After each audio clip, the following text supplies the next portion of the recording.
Waste your sexuality, boy.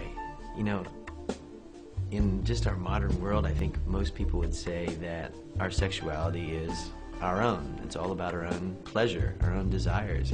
And yet when you realize that all of life belongs to God, it's for God, it really transforms your view. And so I think to waste your sexuality is to think that it's only about this moment, or it's only about just satisfying an urge.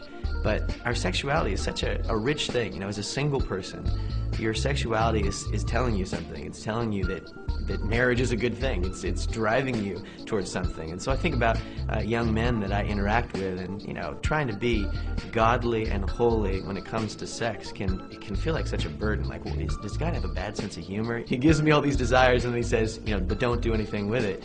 And the truth is, no. He does call you to restrain yourself and to preserve yourself for marriage, and yet you are supposed to do something with it. And what you're supposed to do with it is to allow that desire to drive you to say, you know, first of all, I'm gonna get my life in gear. I need to get a job. I need to start working hard to be a man of maturity and spiritual insight and discernment, so that I can lead a family and a wife. And then you get married, and you realize that your sexuality and the joy of that in marriage is something that's constantly bringing you back to intimacy. Constantly driving you to the good work involved with preserving intimacy and just bonding a husband and wife together. All these different ways that God uses this gift to fulfill His purposes and to direct us and guide us. And when we engage our sexuality for Him, it becomes a beautiful thing. It has purpose.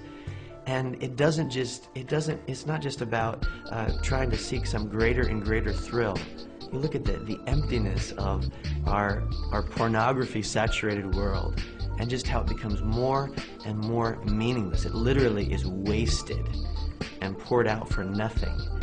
And yet, when you look at God's plan, you see not only pleasure, but delight and purpose that ultimately points us back to the giver of that good gift.